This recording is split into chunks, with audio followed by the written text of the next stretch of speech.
স্বাগত জানাই আজকের এই ভিডিওতে। আজ আপনাদের দেখাবো ভাগ্যকুলের সামনেই একটি চর, সেই চরের প্রাকৃতিক কিছু দৃশ্য, সেই চরের কিছু ফসল এবং ভাগ্যকুলের সামনে যে নদী, সেই নদীর কিছু দৃশ্য। প্রিয় বন্ধুরা, এই মুহূর্তে আমি আছি ভাগ্যকুলের সামনে যে চর, সেই চরে মারের জন্য এই ঘাসগুলি কেটে নেয় এখান থেকে। একটা হাতে একটা মাথায় খুব তো কষ্ট হতেছে নিতে। কি বুনছেন চরে? চরে ধনিয়া বুনছি, রসুন বুনছি, পেঁয়াজ বুনছি, আলু বুনছি। কত বড় ভুট্টা খেতে আর কত ভালো ভুট্টা এখানে হয়েছে। এখানে দক্ষিণা বাতাস যখন আসে এই ভুট্টা খেতেই দেখুন দক্ষিণা বাতাসে কীরকম দোল খাচ্ছে দেখুন।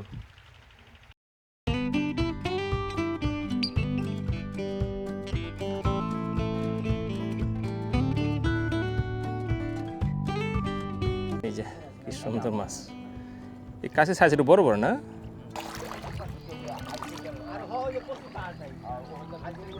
এই যে পানি।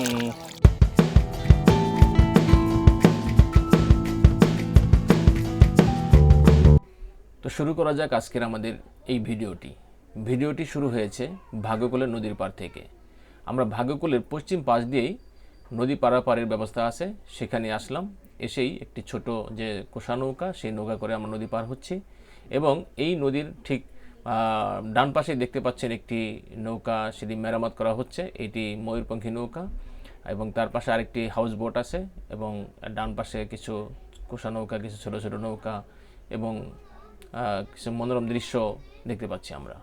আর এই যে পানি, সেই পানি ডালিমের রসের মতো পানি। মন চাচ্ছে এখানে একটু সাঁতার কাটি, একটু গোসল করি। অনেক সুন্দর এই ভাগ্যকুল নদীর যে পানি। আমরা এই নদীতে যখন পার হচ্ছি, নদীর দুধারের যে প্রাকৃতিক দৃশ্যগুলি খুবই মনোরম এবং আমাদের দৃষ্টি কেড়ে নিচ্ছে। আমরা দেখতে পাচ্ছি একটি ট্রলার ঠিক মাওয়া প্রান্ত থেকে এগিয়ে যাচ্ছে, সেটি কামারগাঁও দিকে চলে যাচ্ছে। মাছ ধরতে গিয়েছিল, মাছ ধরে এখন চলে আসলো। আর এই যে নৌকা পার হচ্ছে, এই নৌকা পারাপারের জন্য প্রতিজনকে দিতে হয় 10 টাকা করে। এখানে যারা নৌকা পার হচ্ছে তারা ভাগ্যকুলের সামনে যে চর, এই চরের নাম হলো ভাগ্যকুলের চর বলতে পারি আমরা। এই চরের বাসিন্দা এরা, ওই চরে তাদের যে গ্রাম, সেই গ্রামে তারা যাচ্ছে। এই নদী পার হয়ে তারা যে যাবে, সেখানে যাওয়ার জন্য আর কোনো যানবাহন নেই, পুরোটাই পায়ে হেঁটে যেতে হবে। ওই গ্রামের যদি কেউ অসুস্থ হয়ে পড়ে, তাহলে তাদের চিকিৎসার জন্য এই ভাগ্যকুলে আসতে হয় এবং দৈনন্দিন বাজার করার জন্য তাদের এই ভাগ্যকুলে আসতে হয়। তাদের নিত্য প্রয়োজনীয় দ্রব্য সামগ্রী কেনাকাটার জন্য এই ভাগ্যকুল বাজারে তাদের আসতে হয় এবং তাদের ওই বাজার চরে যে ফসল।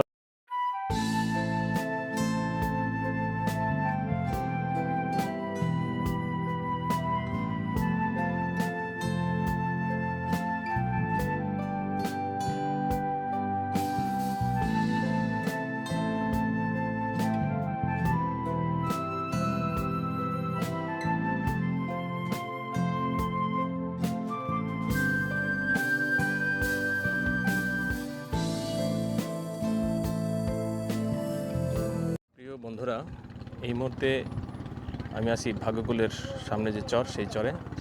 আর সেই চরের প্রাকৃতিক কিছু দৃশ্য আপনাদের দেখাবো বলে এখানে এসেছি।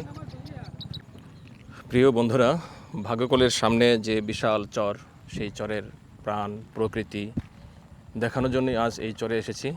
আর এখন অনেক রোদ, সেই রোদের মধ্যেই আসলাম, একটু ছুটি পেয়েছি তাই এখানে আসা। আজ আপনাদের দেখাবো এই চরে কীরকম ফসল হয়েছে এবং এখানে কি কি ফসলের চাষ করা হয় আর এই চরের জমি কতটা উর্বর। এই চরে শুধুমাত্র একটা ভয় আছে, সে ভয় হলো, আমি আগেও বলেছি যে এখানে রাসেল ভাইপার সাপ আছে। এই সাপ খুবই ভয়ঙ্কর সাপ, খুবই বিষাক্ত। এই সাপের ছোবলে মৃত্যু অনিবার্য, সাথে সাথে চিকিৎসা না করলেই বাঁচানো খুবই কষ্ট। তো আপনারা দেখতে পাচ্ছেন আমার পিছনে এই যে ওই পাশে যে গ্রাম দেখতে পাচ্ছেন, ওইটি হলো ভাগ্যকুলের গ্রাম। আর এই পাশে ভাগ্যকুল, আপনার ওই পাশে গেলে সেটা দেখবো আমরা কামারগাঁও ওই পাশে। আর এই পাশে মান্দ্রা গ্রাম, এটি মুন্সিগঞ্জের মধ্যেই পড়েছে। আর এই যে চর, যে চরে আমি এখন দাঁড়িয়ে কথা বলছি, এটিও ভাগ্যকুল বা মুন্সিগঞ্জের মধ্যেই পড়েছে। তো আমরা আজ এসেছি এই চরের কিছু প্রাকৃতিক দৃশ্য ধারণ করার জন্য। যে আমার এই বাম পাশটাতে একটি লাউ ক্ষেত, অনেক বড় একটি লাউ ক্ষেত, এখানে লাউ হয়েছে। মারের জন্য এই ঘাসগুলি কেটে নেয় এখান থেকে। দেখুন কতটা উর্বর এই জমির বিশাল, এখানে হাজার হাজার একর জমি এভাবে আছে। এই চরের ওই দূরে, অনেক দূরে একটি গ্রাম আছে, বহুদূর। ওই গ্রাম পর্যন্ত আজকে আমি যেতে পারবো না। আমি জাস্ট এখান থেকেই একটু চরের কিছু ভিডিও করে আপনাদের জন্য নিয়ে আসতেছি। চলে যাবো এখান থেকে কিছু ভিডিও করব। ভাই কিনে যাচ্ছেন দুধ নাকি? দুধ একটা হাতে একটা মাথায়, খুব তো কষ্ট হতেছে নিতে। কালোজিরা চাষ করা হয়েছিল, সেই কালোজিরাগুলি খুব একটা ভালো এখানে হয়নি, কারণ এই জমিতে ঘাস ছিল, প্রচুর ঘাস থাকার কারণে এই কালোজিরাটা অত সুন্দর হয়নি। এই যে দেখতে পাচ্ছেন, ক্ষেতের ভিতরে যেতে পারছি না ভয়ে, কারণ সাপ থাকতে পারে। আর ঠিক একইভাবে আমার এই ডান পাশেও দেখুন, এখানেও কালোজিরা আছে। এই যে কালোজিরা, এই কি সুন্দর সুন্দর কালোজিরা হয়েছে, কি সুন্দর ফুল। হ্যাঁ, কিন্তু ফলন খুব একটা ভালো হয়নি এগুলি। এটি হয়তো সার দেওয়া হয়নি ঠিক মতো, এই জন্য এমন হয়েছে। তা না হলে আরও সুন্দর, আরও ভালো ফলন এখানে হতো। এই দেখুন, এগুলি হলো কালোজিরা চাষ করা হয়েছে এখানে। কী আনলেন ভাই? মাছ? ওই পদ্মার মাছ? হায় হায়, কী মাছ দিই ভাই একটু? আচ্ছা ঠিক আছে। কী বুনছেন চরে? চরে ধনিয়া বুনছি, রসুন বুনছি, পেঁয়াজ বুনছি, আলু বুনছি। বাহ, অনেক কিছু বুনছেন তাহলে। তারপর মিষ্টি আলু বুনছি। এই আলু কেমন হয়েছে? আলুটা সরষা বুনছি। আলু ভালো হয়েছে? আলু হয়েছে ভালো। বাকি ফসল তো ভালো হওয়ার কথা। রসুন তো অনেক ভালো দেখলাম এর আগে। হ্যাঁ, রসুন ওইটা আমার ওই ক্ষেত্রে ওই ধনিয়া কাটতাছি। ধনে পেকে গেছে কেন? 5 মণ কত জমিতে 5 মণ হয়েছে? আপনার 1 বিঘা জায়গায় 1 বিঘা 5 মণ হয়েছে, তো ব্যাপক ফলন হয়েছে, ভালো ফলন। আর এটার মধ্যে মনে করেন 15 মণ পাম। ধনিয়া কত করে মন বিক্রি করে এখন বাজার? 6000। 6000, 5500। বাহ, ভালো ভালো না ভালোই। চমৎকার, খুব ভালো ফলন হয়েছে। ওই যে আমাগোটা। ওই যে কাটতেছে না? হ্যাঁ, ওইটা কাটতাছি। সাপ টাপ নাই? থাকতেই পারে, সাপের ভয়টা নেই? থাকতেই পারে, ভয় কি আছে? যার যেভাবে মরণ, এই যে আমরা তো জঙ্গলের মধ্যে আড়ি কোনো দেই না। কালে একটা দেখছিলাম, কালকে একটা দেখছেন? কি সাপ দেখছেন কালকে? এই রাস্তার মধ্যে, কোথায়? এই খাতি দেখছি। আহ, আমার মনে হয় কোনটা কইলে হয় আর কাম এই বলছো না, হুম কোলের মধ্যে মনে করেন এই আপনার কোলে পূজা মানছে, হুম হাফ সহ, হুম দেখে নাই। হুম ওই যে কোলে দিরা পাঁচটা বাঁধছে না, বাঁধার পরে যেন ওই টাইট দিছে না, তখনই কামড় দিছে? তখন এই ভাই ওই ওটার মধ্যে মুসরাই বেরিয়ে হুম। তারপরে কামড় দিছে। ইস, এই ঢাকা নিতে নিতে মারা গেছে। মরে গেছে। ঠিক আছে, যান আপনি। আসেন, ধরাই না আপনি। না, আমার মনে হয় দেখে যা। আচ্ছা, ওই ইয়ারে তো কইছিলাম ইয়ারে যদি মিশিং নষ্ট মানে কেমন কি করি আমরা দেখুন। এই যে দেখুন কি পরিমাণ ভুট্টা এখানে হয়েছে, দেখুন কত। ঠিক আছে, আমি আর যাবো না ওদিকে, আর যাবেন না? না। যাইছেন? এই পর্যন্তই। হ্যাঁ, ঠিক আছে। ওই জল আমার রসুন ওই জঙ্গলের মধ্যে, বুঝছেন? ওই পাশে না, সাবধানে কাজ করবেন, কারণ সাবধান মানে খেয়াল করে আপনি সমস্যা নেই। এই করবেন। এই যে পায়ে আছে না, ভোট আছে না? হ্যাঁ, বুড়ো আছে, বুড়ো সবারই আছে। মানে ঘটনা হচ্ছে এই যে বাড়িতে তুষি করার আগে অনেক জিনিসের নিচে পড়ছে নিয়ে বাইর করতে হবে। ওটা নিয়ে আসলে সাবধান, ভালো হয় বেশি। ঠিক আছে, কাজ করেন। ঠিক আছে। এই যে এই পাশটাতে দেখুন অনেক লাউ। ওই যে একটি লাউ দেখতে পাচ্ছি, আমার ক্যামেরাতে দেখতে পাচ্ছেন কিনা, অনেক লাউ হয়েছে। এই লাউগুলি খুবই সুস্বাদু এবং খুবই ভালো, আর ভালোই জন্য যে এগুলি রান্না করলে খুব একদম মমের মতো গলে যায়, অনেক ভালো। আমি এই চরের লাউ বেশি কিনে খাই। পাশাপাশি আপনারা দেখতে পাচ্ছেন এই যে আমার পিছনে এই যে একটি ভুট্টা ক্ষেত। দেখুন, আমি 5 ফুট 8 ইঞ্চি লম্বা, আর আমার উপর দিয়েও মনে হয় যে আরও 2 থেকে 3 হাত লম্বা রয়ে গেছে। কত বড় ভুট্টা খেতে আর কত ভালো ভুট্টা এখানে হয়েছে, এটা আপনারা বুঝতে পারবেন যে জমিটা কতটা উর্বর না হলে এত ভালো ভুট্টা এখানে হতে পারে না। দেখুন, বিশাল ভালো উর্বর জমি। আমি আর ভিতরে কিছু কাজ করতেছে, ওখানে যেতে সাহস পেলাম না, কারণ রাসেল ভাইবার সাপ এখানেও আছে। উনি যেটা বললো যে গতকালকে নাকি একজন লোক মারা গেছে সাপের কামড়ে, আর সেই ভয়ে আমি আর ওইদিকে পা বাড়লাম না। আমি এখান থেকেই দূর থেকেই দেখেই চলে যাচ্ছি। একটা হয়েছে। এই চরে ফসলের মধ্যে রসুন, পেঁয়াজ, কালো জিরা, ধনিয়া খুব বাম্পার ফলন হয়েছে এখানে। এই যে আমার পিছনেই সেই সুন্দর ভুট্টা ক্ষেত। এরকম ভুট্টা ক্ষেত এই চরে অসংখ্য আছে। আপনারা দেখতে পাচ্ছেন এই পাশে, আমার চরের ওই পাশটাতেও ওই যে একটি বিশাল বড় ভুট্টা ক্ষেত, সেখানে একটি মেশিন কাজ করতেছে। সেই মেশিন দিয়ে কিছু কাটা হচ্ছে, ওই যে মেশিন শব্দ পাচ্ছি আমরা। এই পাশে ভুট্টা ক্ষেতে কাজ করতেছে, সরি এরা হলো ধনিয়া ক্ষেতে কাজ করতেছে। রসুন হয়েছে, দেখতে পাচ্ছেন আপনারা যে কি সুন্দর রসুন এই ক্ষেতে হয়েছে। যদিও ক্ষেতে ঘাস ছিল, অনেক ঘাস না থাকলে হয়তো আরও ভালো ভালো রসুন এখানে হতো। বলে রাখি, এই চরে দুইটা আপনার সূর্যমুখী ক্ষেত আমরা দেখতে পেয়েছিলাম। সেখানে অসংখ্য মানুষ সেই সূর্যমুখী ক্ষেতের ছবি তোলার জন্য যায়। এই যে একটি ভুট্টা ক্ষেত আপনারা দেখতে পাচ্ছেন, এই ভুট্টা ক্ষেতেও অনেক সুন্দর সবুজ প্রকৃতি, সবুজ যেই ভুট্টা ক্ষেত তা দেখে অবশ্যই মন জুড়ে যাচ্ছে। আর দেখতে পাচ্ছেন এখানে দক্ষিণা বাতাস যখন আসে এই ভুট্টা ক্ষেতেই, দেখুন দক্ষিণা বাতাসে কীরকম দোল খাচ্ছে।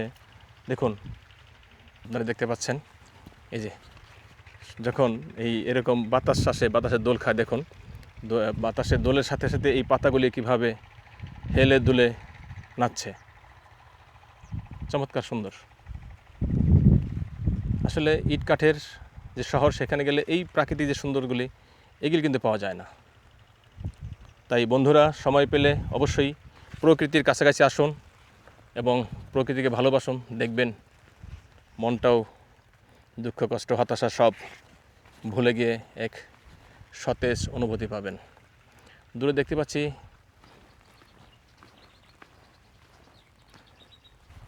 এই যে দেখুন ভুট্টা ক্ষেত।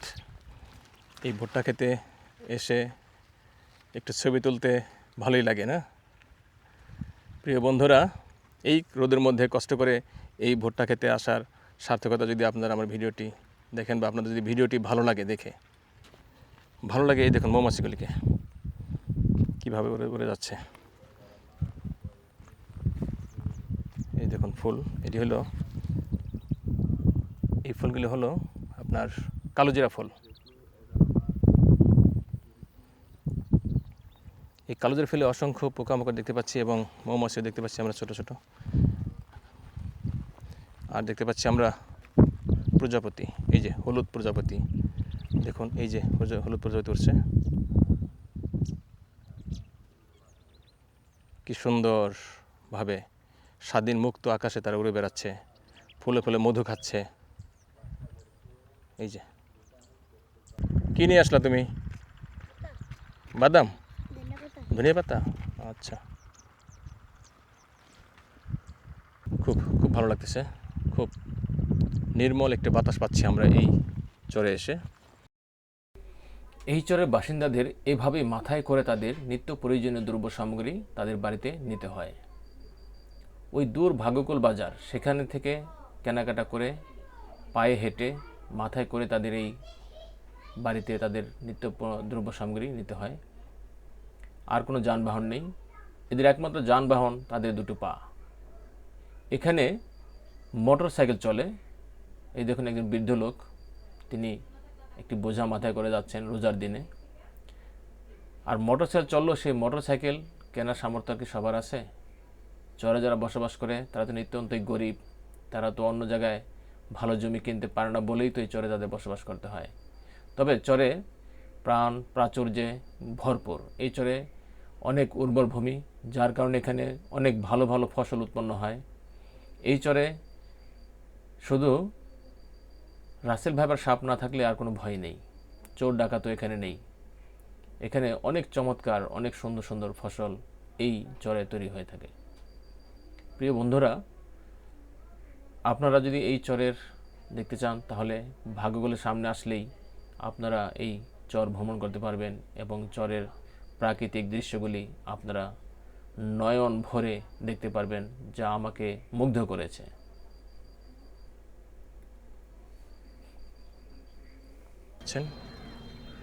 এই মেশিনটি দিয়ে একই সাথে ধান, গম, ধনিয়া পাতা, কালাই ইত্যাদি সবগুলি মাড়াই করার কাজে ব্যবহার করা হয়। এটি দিয়ে এখানে এই যে কলই মারাই করা হয়েছিল দেখতে পাচ্ছি, যে কলই পেকেছিল সেই কলইয়ের কিছু এই যে খুঁটিনাটি দেখতে পাচ্ছি কলই।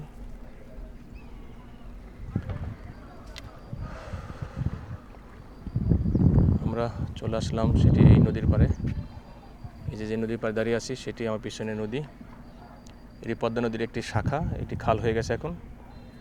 আর এই পাশটাতে কাঠা, মানে কাঠা দিয়ে মাছ ধরার কিছু ব্যবস্থা করা হয়েছে, এখানে মাছ জমা হবে, সেই মাছ আবার পরে। প্রিয় বন্ধুরা,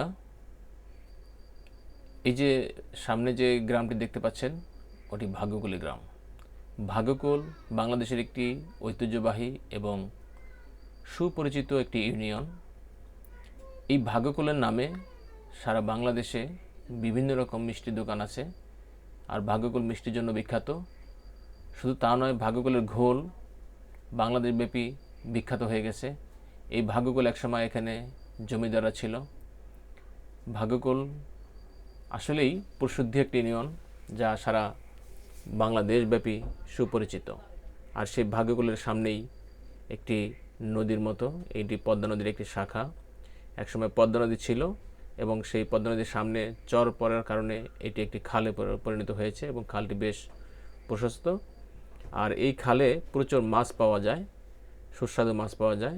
আর দেখুন, সেই মাছ ধরার জন্য অনেকগুলি কাঠা, যেটাকে বলে কাঠা, যে এখানে গাছের ডালপালা রেখে কেটে এই পানিতে রেখে দিয়েছে এবং কিছুদিন পরে চারদিক দিয়ে জাল দিয়ে ঘের দিয়ে এই মাছগুলি ধরা হবে এবং খুব ভালো ভালো মাছ এখানে পাওয়া যায়।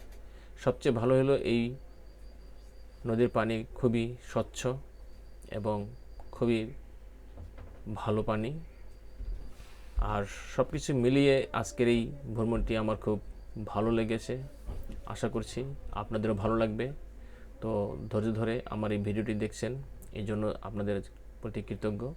আপনারা কেমন ভিডিও দেখতে চান মন্তব্য করে জানাবেন এবং ভালো মন্দ যাই হোক সেটি মন্তব্য করবেন। পুরো ভিডিওটি দেখবেন। আপনারা যদি আমার এই পুরো ভিডিওটি দেখেন এবং আপনাদের যদি ন্যূনতম ভালো লাগে, তাহলে এই ভিডিও করাটা আমার জন্য সার্থক হবে। এই যে বিশাল চর, এই চর পাড়ি দিয়ে সেই চরের ওই পারে যে নদী, পদ্মা নদী আছে, সেই নদী থেকে মাছ ধরে জেলেরা কিন্তু এই ভাগ্যকুলে নিয়ে আসে বিক্রি করার জন্য। এই ভাগ্যকুলে আমরা পদ্মা নদীর মাছ পাই। এই যে এক ভাই অলরেডি মাছ নিয়ে চলে এসেছেন, দেখুন সে কিছু পদ্মা নদী থেকে মাছ ধরে নিয়ে আসছে এই ভাগ্যকুলে বিক্রি করার জন্য। এই যে পদ্মার সুস্বাদু মাছ, মিঠা পানির মাছ। এই মাছ নিয়ে এই ভাগ্যকুল বাজারে নিয়ে যাবেন বিক্রি করার জন্য। এবং শুধু এমনি এমনি নিয়ে আসে না, ভাগ্যকুল বাজারে মাছের ভালো দামও পাওয়া যায় এবং হরেক রকম মাছও এখানে পাওয়া যায়। এই জন্যই তারা ভাগ্যকুল বাজারে মাছ বিক্রি করতে নিয়ে আসেন। আসতেছে আসতেছে, মাছ নষ্ট হয়ে যাবে, তাড়াতাড়ি আসো। বাজার তো ভেঙে গেছে। এই যে কাসকি মাছ, এই যে কি সুন্দর মাছ। এই কাছের সাইজ একটু বড় বড় না?